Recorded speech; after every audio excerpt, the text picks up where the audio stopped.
सिद्ध कीजिए कि √5 एक अपरिमेय संख्या है। तो अपरिमेय संख्या ऐसी संख्याएं जो परिमेय नहीं होती हैं अपरिमेय संख्या कहलाती हैं। तो परिमेय संख्या किसे कहते हैं? तो वे संख्याएं जिन्हें हम p/q के रूप में लिख पाते हैं, जहां p और q दोनों पूर्णांक हैं और q का मान जो है वो 0 के बराबर नहीं होना चाहिए। ऐसी संख्याओं को हम परिमेय संख्या कहते हैं। तो हमें सिद्ध करना है कि √5 एक अपरिमेय संख्या है। तो इसे सिद्ध करने के लिए हम इसका उल्टा मान लेते हैं कि हम ये मान लेते हैं कि √5 एक कैसी है? परिमेय संख्या है। अब जब ये परिमेय संख्या होगी तो इसे p/q के रूप में लिखा जा सकता है ना। तो माना कि √5 एक परिमेय संख्या है और जब √5 परिमेय संख्या है तो √5 को हम क्या लिख सकते हैं? a/b की या p/q के फॉर्म में लिख सकते हैं।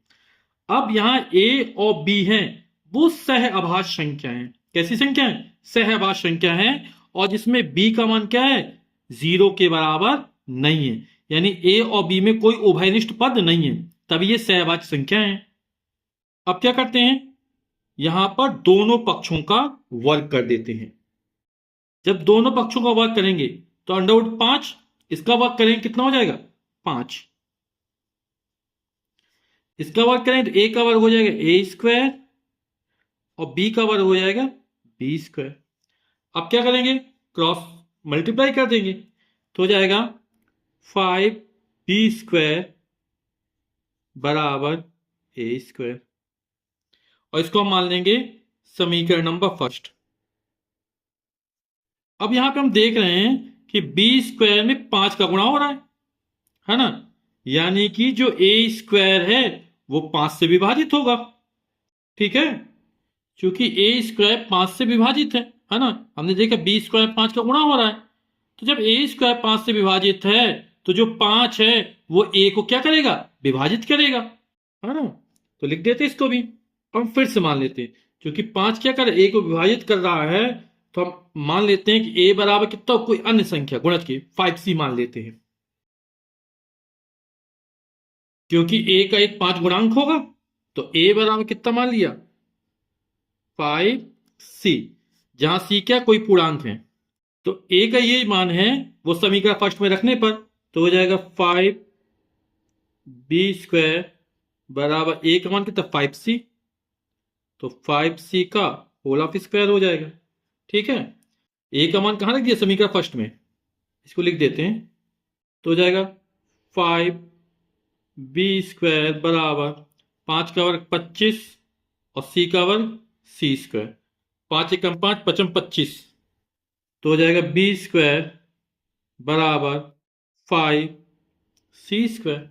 अब देखो यहां पर c² में 5 का गुणा हो रहा है ना, यानी कि क्या होगा? b² होगा वो 5 से विभाजित होगा। अब जब b² 5 से विभाजित होगा तो क्या करेगा? 5 b को विभाजित करेगा, है ना। अब यहां पर देख रहे हैं 5 जो है वो b को विभाजित कर रहा है ना। 5 क्या कर रहा है? a को भी विभाजित कर रहा है, यानी 5 a और b दोनों को विभाजित कर रहा है, यानी a और b का एक उभयनिष्ठ गुणनखंड क्या 5 मिल गया हमको। और हमने क्या माना था कि जो a और b सहअभाज्य संख्या है, यानी इनमें भी कोई उभयनिष्ठ गुणनखंड नहीं है, लेकिन हमको 5 क्या हो गया? उभयनिष्ठ गुणनखंड के रूप में मिल गया। अब जब 5 हमको उभयनिष्ठ गुणनखंड के रूप में मिल गया और हमने माना था कि इसमें कोई उभयनिष्ठ गुणनखंड नहीं होगा, तो हमारी कल्पना गलत हो गई ना, परिकल्पना।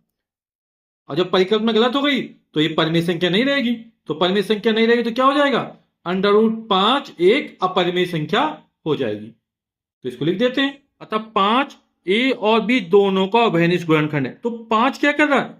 b को विभाजित कर रहा है। इसके पहले हमने निकाला था 5 a को विभाजित कर रहा है, यानी 5 a और b दोनों को विभाजित कर रहा है, यानी a और b दोनों का उभयनिष्ठ गुणनखंड क्या हो गया? 5 हो गया, है ना। हमने माना था a और b कैसी है? सहभाज्य संख्या है, इसका कोई भी उभयनिष्ठ गुणनखंड नहीं मिलेगा। तो यह हमारा विरोधाभास है कि a, b सहभाज्य संख्याएं हैं, है ना, क्योंकि 5 हमें उभयनिष्ठ गुणनखंड के रूप में मिल गया। तो हमारी परिकल्पना क्या है? गलत हो गई। हमने क्या माना था अंडरवुड 5 एक परमेय संख्या है, ये हमने माना था, और ये क्या हो गया, गलत हो गया। और जब गलत हो गया तो क्या हो जाएगा, अंडरवुड 5 एक अपरिमेय संख्या है। ये हमने क्या कर दिया, सिद्ध कर दिया। अब इस तरह का कोई भी प्रश्न पूछा जाए, अंडरवुड 5 की जगह अंडरवुड 2 आ जाए तो भी इसी तरह हल करेगा। यहां पर 2 आ जाएगा तो उभयनिष्ठ गुणनखंड 2 मिल जाएगा। यहां पर 3 आ जाएगा तो उभयनिष्ठ गुणनखंड 3 मिल जाएगा। यहां पर 7 आ जाएगा, उभयनिष्ठ गुणनखंड 7 मिल जाएगा। तो जो भी अपरिमेय संख्या पूछा जाए, है ना, हम इसको इसी तरह हल करेंगे, स्टेप पूरे हमारे यही रहेंगे, आपको ये ध्यान रखना है।